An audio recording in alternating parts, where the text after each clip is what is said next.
Daqui a um ano eu posso olhar para este vídeo e dizer: Uau, deu muito certo. Como também eu posso olhar para este vídeo e pensar: Meu Deus, eu estava a tentar construir uma coisa e falhei completamente.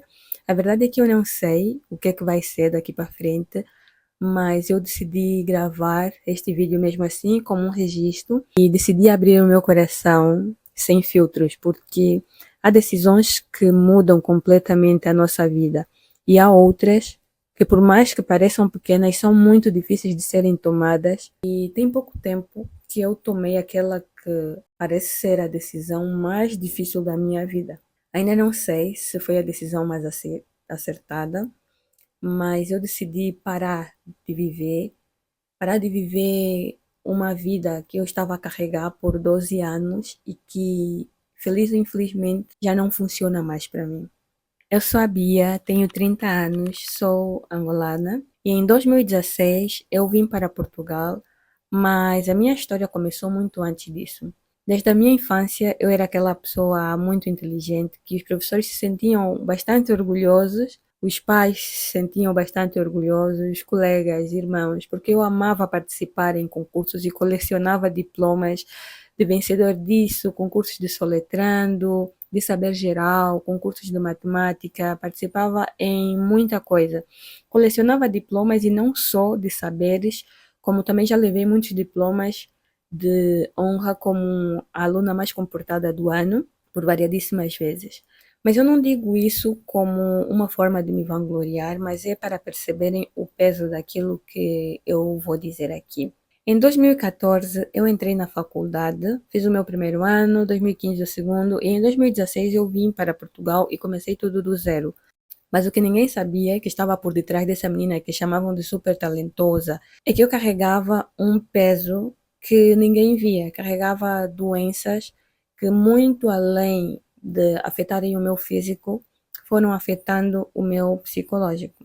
Eu comecei a adoecer já desde muito cedo. Nunca se percebeu com exatidão o que que eu tinha. A minha vida sempre foi hospital, casa. Essa parte ninguém via.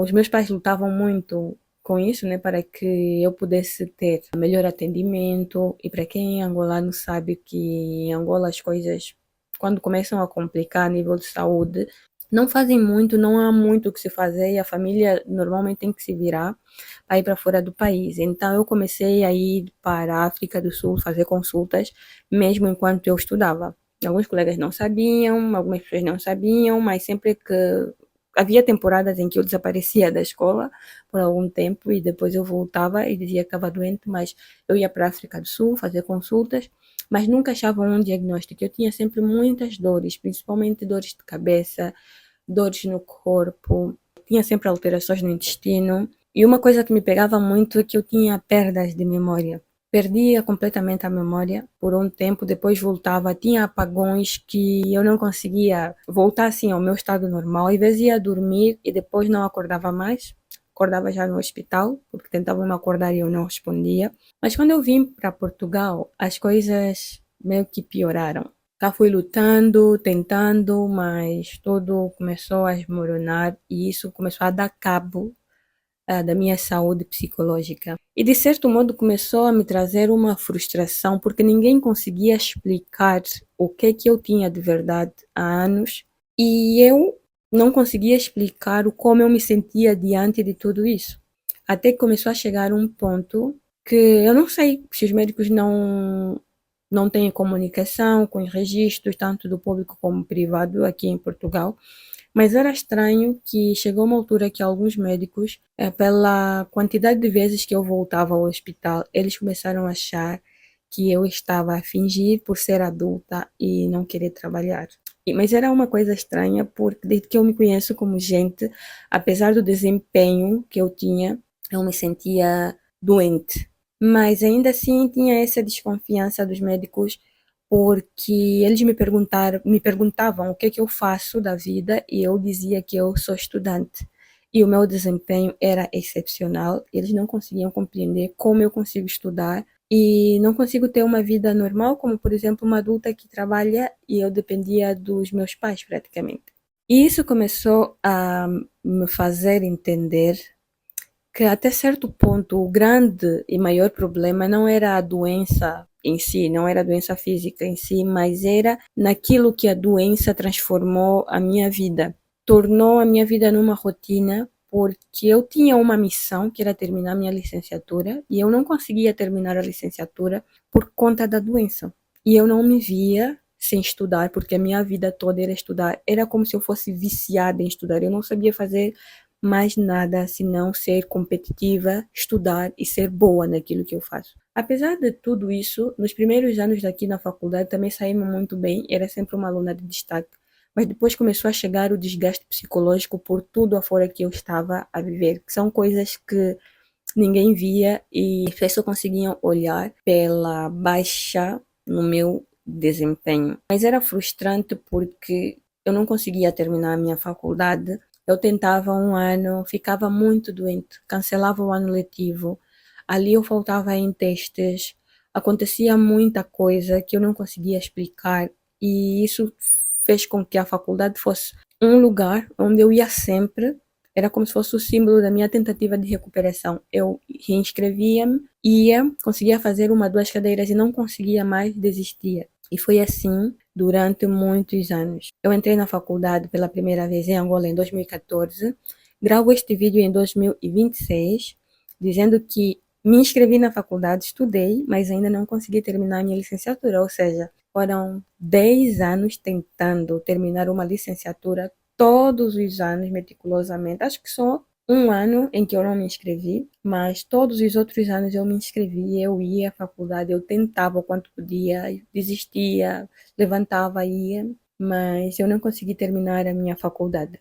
Porque eu só pensava, falta pouco, só falta mais 4 semestres, só mais 2 anos, falta pouco, só mais um pouco. E eu não percebia que eu não conseguia, então eu não parava. E para ser muito sincera, no fundo eu tinha vergonha, porque ainda não tinha terminado a minha licenciatura. Tinha vergonha de dizer aos meus pais que eu não concluí, eu não consegui concluir a missão que me trouxe aqui em Portugal. Embora essa não foi exatamente a missão, que eu posso explicar numa outra ocasião, mas eu fiz disso, da licenciatura, a minha missão e a minha família abraçou isso. Eu tinha vergonha de dizer, e quando me perguntavam, falta muito para terminar, eu sinceramente não sabia responder, não sabia dizer se faltava muito, porque por mais que sempre parecia ser pouco, eu não conseguia acabar por razões que são alheias à minha vontade ou à minha capacidade. E é importante dizer aqui que os meus pais e a minha família nunca me pressionaram diretamente, mas eu pressionava a mim mesma, porque no fundo eu sabia que eles tinham uma expectativa em mim, sonharam com um momento grande na minha vida. De certo modo, eu tinha essa pressão. E meus pais não me pressionavam, minha família não pressionava, mas eu tinha medo de decepcionar e tinha medo de decepcionar a mim mesma, por saber que não é porque eu não consigo fazer, eu não sei explicar o que está acontecendo comigo, eu posso fazer isso. Então, este ano, 2026, aconteceu uma coisa diferente. Ou seja, 2025, 26, aconteceu algo diferente, que a situação financeira da minha família começou a mudar e quem me ajudava a pagar as minhas contas, a faculdade, a questão médica, já não podia garantir de todo que conseguia fazer isso constantemente. E isso me fez ficar condicionada na faculdade, as minhas notas e tudo mais, mas me trouxe também uma pergunta bastante sincera que eu não havia feito antes. Será que eu quero continuar a fazer isso? Quando eu pergunto, será que eu quero continuar a fazer isso? Não estou a dizer exatamente, será que eu quero continuar a estudar, mas será que eu quero continuar a estar nesse ciclo do vai e tenta? O que eu estou a fazer da minha vida? Porque o grande ponto aqui tinha muito a ver com a motivação pela qual eu estava a fazer. Estou a fazer algo que eu quero, ou eu estou a continuar a fazer as coisas por vergonha. Eu demorei muito tempo para admitir, mas acho que por anos eu continuei. Claro, tinha um tempo que eu fazia por mim, mas chegou um ponto em que eu sabia que eu não consigo mais, não consigo sustentar essa vida desse jeito, não do jeito que eu estou, mas eu continuei lutando, não porque tinha que ser ou porque achei que tinha forças, mas foi muito por medo de decepcionar as pessoas que contavam comigo.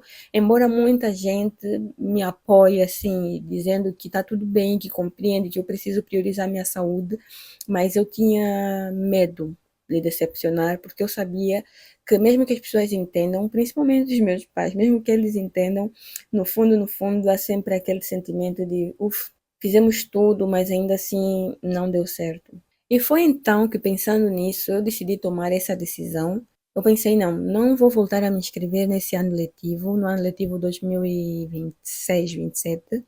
Eu estou exatamente no último ano, era suposto eu terminar este ano letivo, mas aconteceram umas coisas bizarras, assim, que eu não consigo explicar, só Deus. Eu digo, eu deixo nas mãos de Deus e Deus resolve isso, porque até aqui eu não tenho nenhuma das minhas notas. Eu fui à faculdade, eu tive aulas, eu fiz testes, não fiz um teste, mas eu não consegui nem ir a recurso por conta da condição financeira e não tenho notas dos outros testes. Então, eu lutei muito para conseguir, de alguma forma, abrir uma exceção para eu fazer aqueles testes em época de recurso.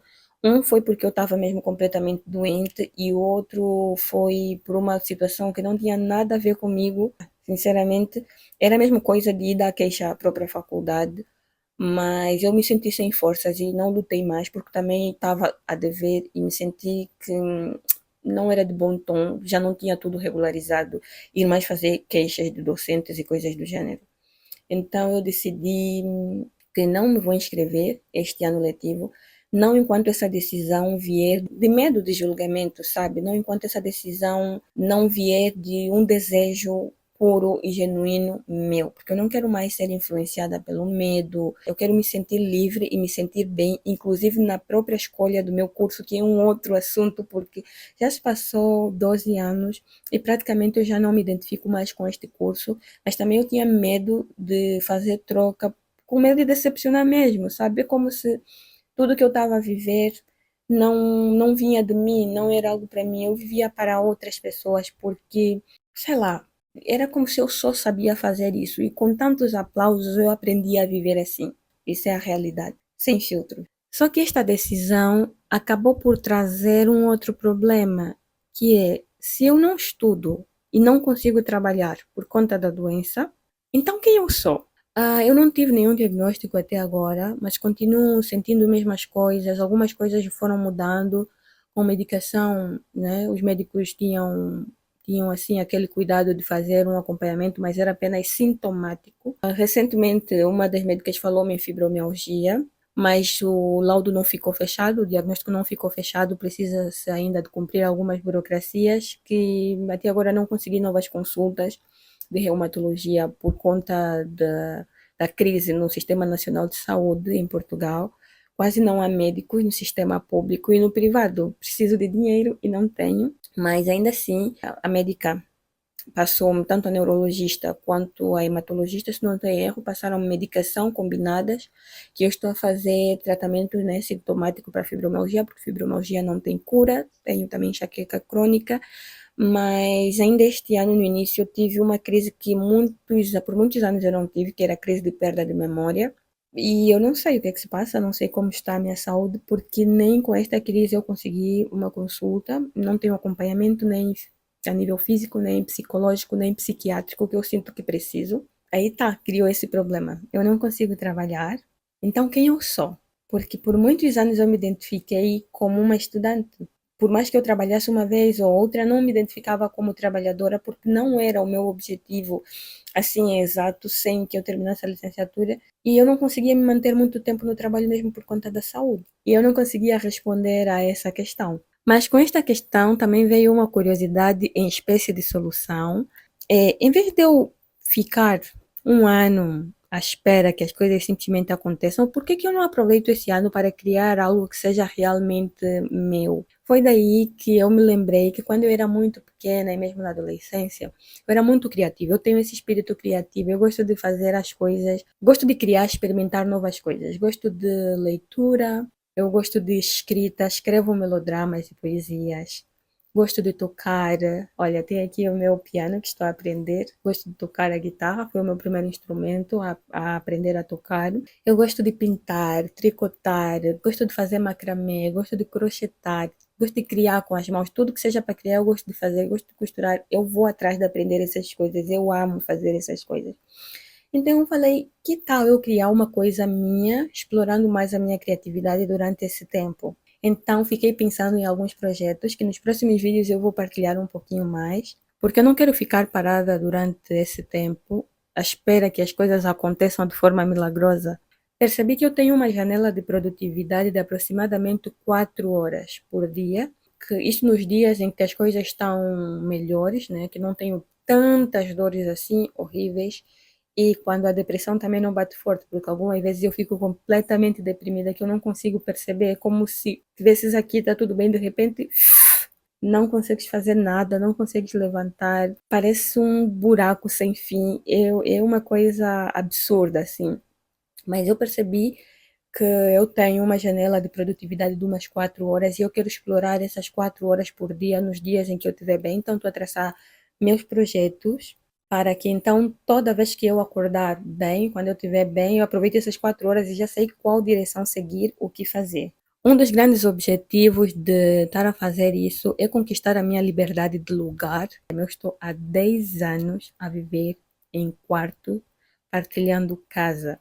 E você pode pensar, mas Bia, tens 30 anos, nova, e é tranquilo partilhar a casa. A questão não é a idade que eu tenho. A questão é o tempo em que eu partilho casa.